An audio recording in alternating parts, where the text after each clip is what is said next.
Right, welcome to the latest in our series of webinars covering practical and pertinent topics for busy entrepreneurs. Today we have a joint webinar hosted by Dafferns, also with Ford and Martin Wallis from Auditel as our guest speakers. Alan and Martin are professional consultants specialising in cost and purchase management consultancy.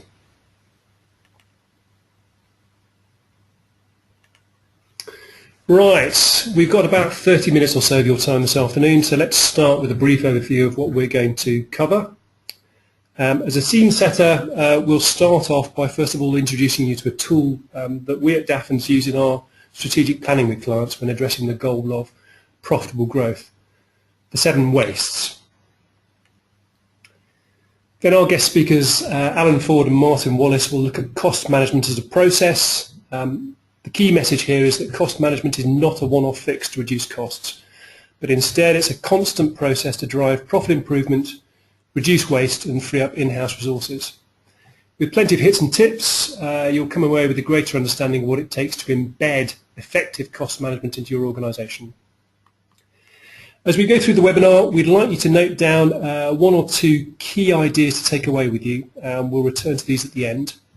We'll also be asking some questions about your own experience of cost reduction in your business, and this will form part of a post-webinar survey that we'll be sending out to you. So, if you remember nothing else from today, then remember this one thing, the golden rule. If you're looking to create profitable growth, do not put more business through an incapable system. All you'll do is make your latent inefficiencies more pronounced, and profit that you could have retained through growth will leak away. In fact, waste elimination can be one of the most effective ways to increase profitability and growth in your business. Often when we talk to people, they say we don't have the time and the resources to actually create growth within our business. But recent studies have found that waste in a company can be as much as 30% of the operating costs in that business, and freeing up that time and that money can fund a growth plan within your business.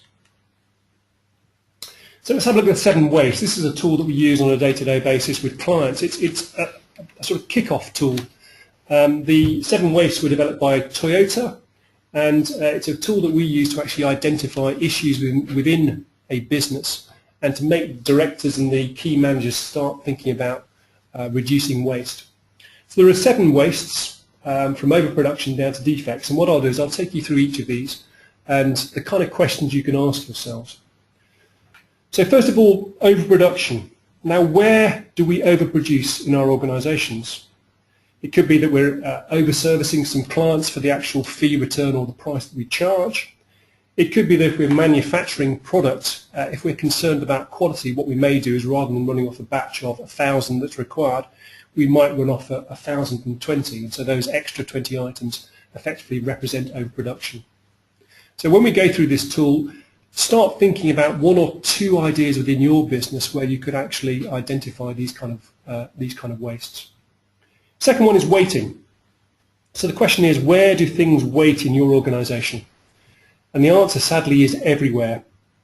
If you could actually track a job in minutes from the point at which you actually receive the order in the first place, and then you track that through until the point you actually receive the cash in your account from the customer, add up all of those minutes. The next question is, how many of those minutes did you actually add value to that process? And the sad thing is, if you were to add those up and take it as a percentage, it's probably only about 0.1% of that whole time that you're actually adding value. The rest of the time it's waiting. 3 and 6 are quite similar, transportation and motions. The number 3, transportation or transporting, is to do with the physical movement of the product or the service. So it could be that if you've got a factory, you might have dual sites, how much time is spent actually transferring goods between the different locations. It could be that if you're a consultant, from a service point of view, how do you actually move around? Are you making best use of your time, or is time being wasted that you could actually use charging to your customer base? Number 4 is inappropriate processing. I find this a lot in sort of consultancy and professional services. Are you using the wrong person for the job? Are they actually overqualified for what they're doing? Could it be done by somebody else? Or it could be that if from a manufacturing point of view, you're actually using the wrong machine, where you could use a lower cost machine to actually produce that process. Inventory is another big one. Where does inventory get stored in your organisation? And the answer again is everywhere. Work in progress, finished goods, even debtors, the money that you're owed by your customers, all of that is stored value. And if you're looking to reduce cost and create growth, you've got to try and reduce that value. Motion is more to do with ergonomics, how things move around within your business. And the last big one is defects, mistakes. So where do defects and mistakes happen in your organisation? And again, we come back to the same answer, everywhere. So what are these actual defects costing you? It may be re-performance work, reworking, or it might be the fact that you have to have a large customer complaints team to deal with the issues that are arising from the fact that you're not actually getting the product or the service right the first time. So we've been through the 7 wastes, and what we said at the end of that is that you as an organisation need to go through and identify those areas where there are high potential costs that could be saved within your organisation, and then look at how easy it is to actually remove that. Once you've done that, we call it into a one-page plan with a now, where, and the how are your strategies and actions. And it's quite interesting here to actually look at the targets that have been set with regard to identified waste and removed waste. Right, what I'll do now is I'll hand you over to our guest speakers. We have Alan Ford and Martin Wallis from Auditel, who will be talking about financial plumbing. Good afternoon, everybody. Hello, and thank you for joining us, and thank you to Richard for that introduction. I'm Alan Ford, and I'll be presenting alongside my colleague Martin Wallis. And just so you can put a face to the name, here are our photos popping up on the screen there. Before we launch into our explanation of financial plumbing, I just want to start off with a quick story of why it pays to be open-minded to opportunities that present themselves to us. A while back, when it was still sunny, I went on holiday using one of our favourite budget airlines, shall we say. There was no allocated seating, so to avoid the unsightly scramble for seats, I hung back and was one of the last to board. Inevitably, in these situations, I sat next to a stranger, and after a bit of small talk, there was one burning question I needed to ask. So, how much did you pay for your ticket then? I was feeling quite smug, knowing I paid a very reasonable 50 quid, so you can imagine my surprise when he said, about £30, and you? At this point, I was faced with 2 options. The first one was to basically lie, stick my head in the sand, and just say, yeah, me too. And the second option was to open my mind to the possibility that someone had got a better price than me for exactly the same service. To my surprise, I actually chose option 2, and it turned out that this person I was sitting next to worked for a software company, and he knew some of the details behind online ticket pricing. Without going into the finer detail of it, let's just say that by being open-minded, I gained knowledge which was beneficial to me, and even though we all think we're getting the best deal, that may not necessarily be the case. It matters not how good at negotiating we may be either. Whilst you ponder on that point, I'll hand over to my colleague Martin to explain a little bit more about Auditel. Thanks, Alan. So Auditel has been established for 20 years as the leading consultancy for overhead cost management. In that time, we've grown to a network of over 200 consultants and a client base of over 3,000. And we're working with clients in a wide range of sectors such as manufacturing, distribution, education, charities, and the professions. And time again in all these sectors, we see that the results from addressing overhead costs through specialist consultancy far exceed what our clients can achieve from their own resources. That's the 98% success rate we refer to. But why should that be the case? And here's a couple of the key factors. One of them is independence. We're completely independent, and our independence is essential if we're to achieve the best results for our clients, as well as solutions which are sustainable in the long term. Our independence ensures that we're sourcing suppliers and solutions which are best suited to each client requirement. And that's important because best value is rarely delivered by a one-size-fits-all solution. It means the result is impartial and it's not influenced by agents' commissions or salesmen's bonuses. And we deliver the specialism, what we do as our day job, and that won't be available from in-house resource. But above all, it makes sure that as consultants we're seated on the client side of the table, working to their agenda, addressing their issues. And then there's the case of specialism. That means we've got the expertise to deliver solutions which address a wide range of costs. When you strip out staff and material costs, each business will have a different profile of overhead. So an online retailer may be driven by logistics and distribution costs. A manufacturer may consume a lot of energy. Or a professional or support service business will have a lot of costs related to the office or the cost of keeping in touch.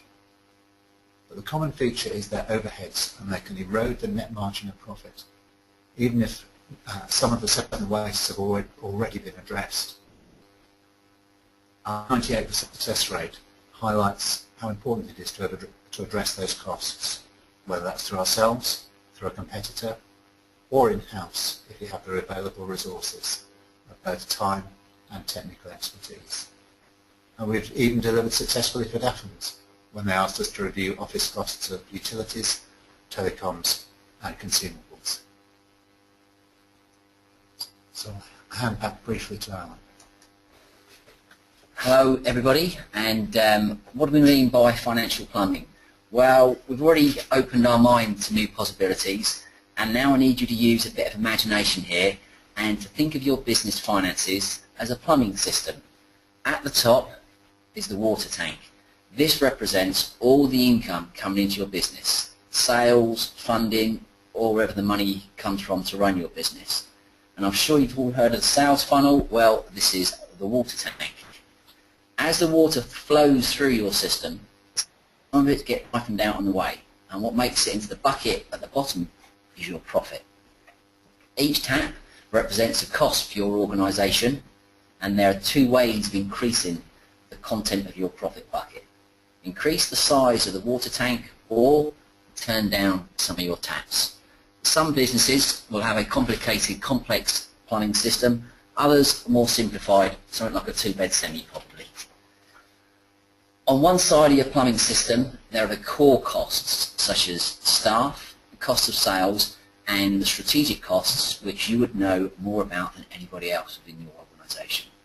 But on the other side there are the non-core or the overhead costs, and that is what we're going to focus on.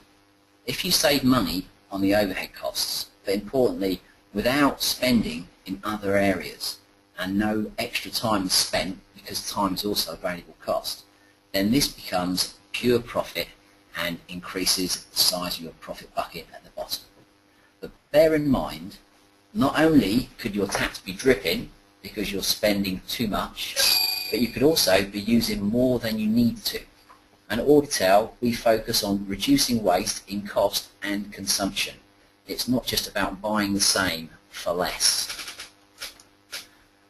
If we move on to the next slide now, I'll introduce you to what I consider to be our Wheel of Fortune. The typical Auditel approach is a 5-step process for each area. This process can be broken down into as few or as many steps as required, but I think that these 5 steps are fundamental to any cost management strategy. The first thing is to understand the market for each specific spend category. Step 2 is to know your needs, which will result in a buying specification. Step 3 is to carry out a competitive tender. Step 4 is to take action. And step 5 is to measure the savings or the success of the project, and this in turn would improve your knowledge and understanding of the cost category. So you see, it rolls around into the styling process once again. We'll now go into each stage in more detail before we come to the conclusion of the presentation. And I'll be handing back to Martin to go into detail of the first 2 steps. Well, that's great, thanks Alan.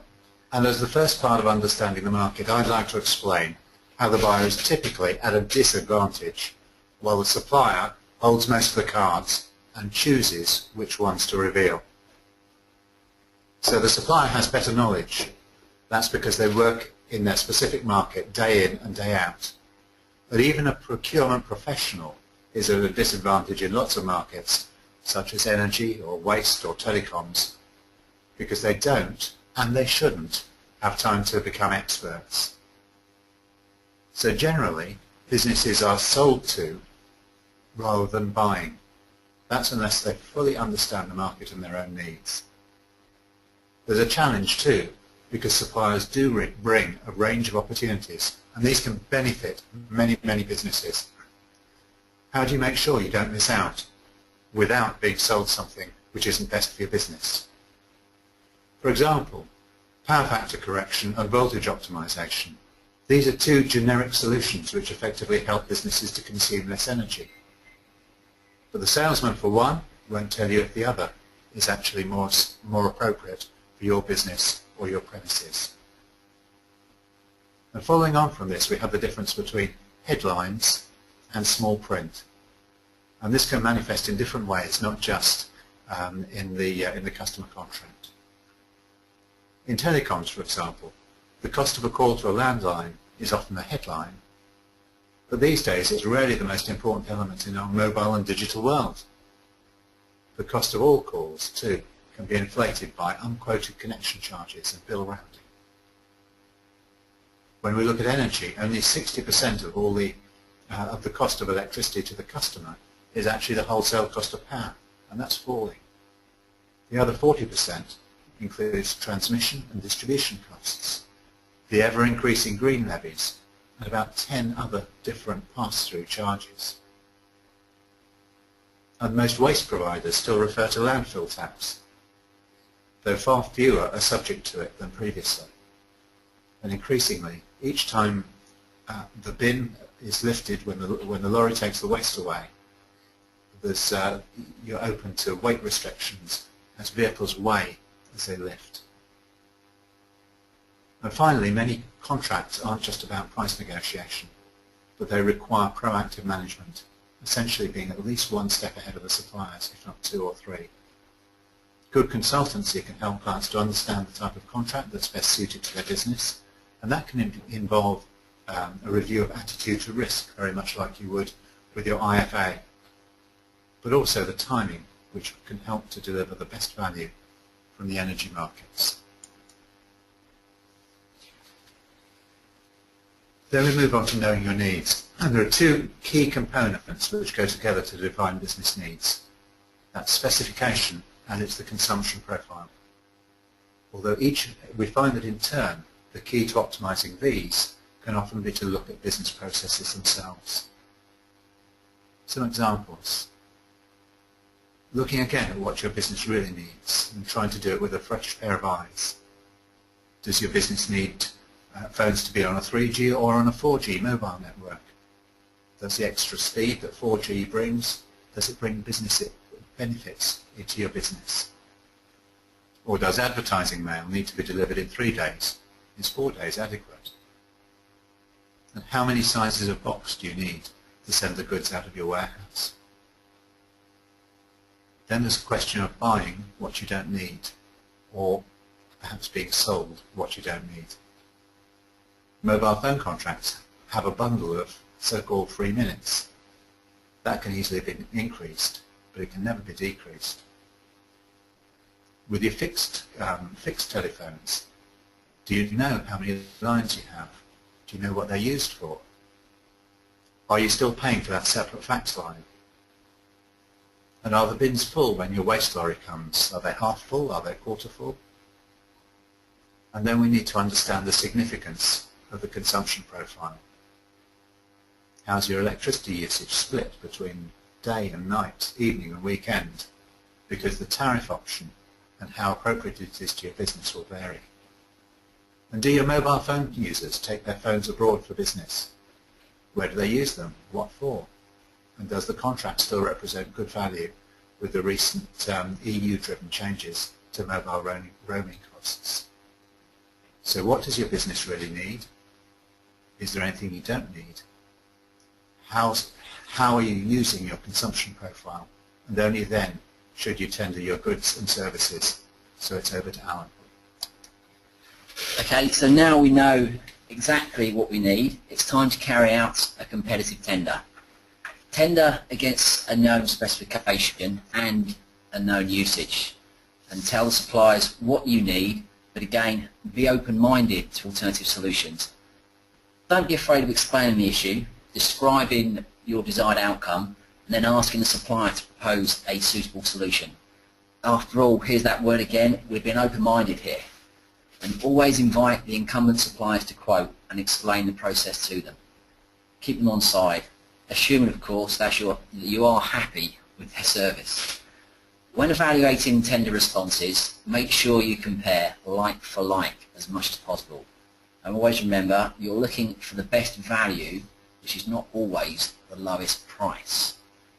One important point here, the tender stage can be bypassed if the initial audit, or should we say steps 1 and 2, show up the option of cancelling unused services. That's why it is important to do a thorough investigation of what you have and what you need when it comes into the first 2 steps. In one recent example for a national charity, we saved £20,000 in their telecoms costs, and over 10,000 of that was through cancelling unused and redundant services. So even though we did carry out a competitive tender, there was some significant savings to be made just by rationalising what was already in place. So now we've done the tender, we've evaluated the responses, now we need to take action.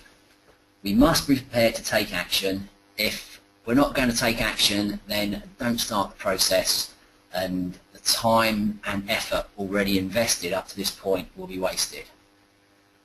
Action includes a potential change of suppliers, and there may be some pain involved, such as a period of downtime when you're migrating broadband or ADSL suppliers, and also with mobile phone migration and other communication infrastructure. No changes come without an element of risk associated with them, but if you know what these risks are and you know what they are up front, then contingencies can be provided. What you don't want is any unexpected surprises, so make sure that you and the supplier both know what's going to happen, when it's going to happen, and put an agreeable action plan in place. And make sure it's adhered to by all parties. So now we've taken action, how and why should we measure the success of the project? Well, as a start, have savings been delivered? If so, are they as predicted? So you need to check invoices against the agreed prices and not just as a one-off. Some suppliers have a tendency for what we call price creep, and this is industry specific as well as supplier specific. Some industries and some suppliers are more renowned for this than others. Measuring these savings will also help you prepare for your next tender or renewal process and give you a better understanding of your future needs. It can also highlight changes in usage patterns. You might be surprised here, but once it becomes known that usage is monitored, costs are monitored as part of a wider cost management strategy, usually the actual usage starts to come down. We've experienced this in many categories: mobile phones, office supplies, general telecoms. Once measurement of cost and usage is known, you will see a reduction of these unusual and anomaly cost line items that occasionally come through. And so as you can see, the process is continually evolving. So once you've measured the savings, it does help you understand the market, because genuine cost management is an ongoing process and an ongoing strategy, as Richard mentioned earlier. It's not just a one-off quick fix. So that concludes the process as we go through, but now I'm going to pass back to Martin for a couple of questions for you to ponder regarding the cost management strategy within your organisations.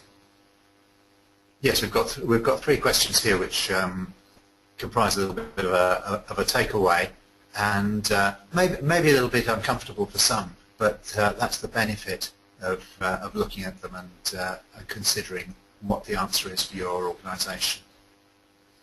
So first question is, do you have an active cost management strategy, with the emphasis perhaps on the word active?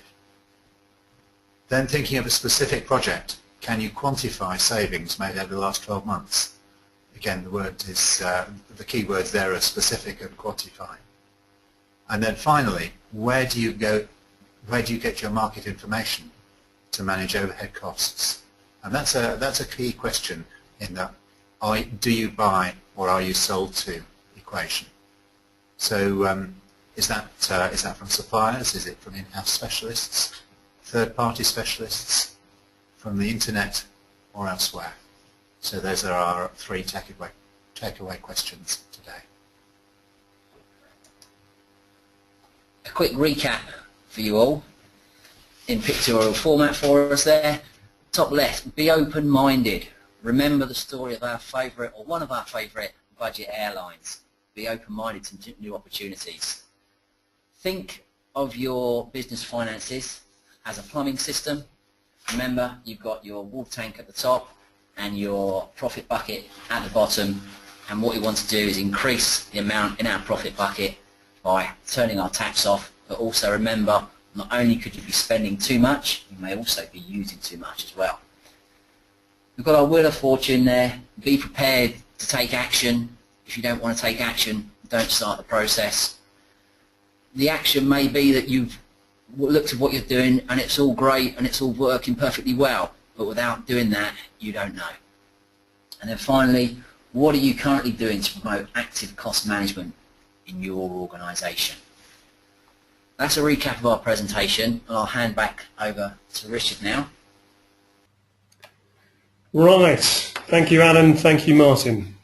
What I'll do then is take you through a brief summary of what we've covered in the webinar today.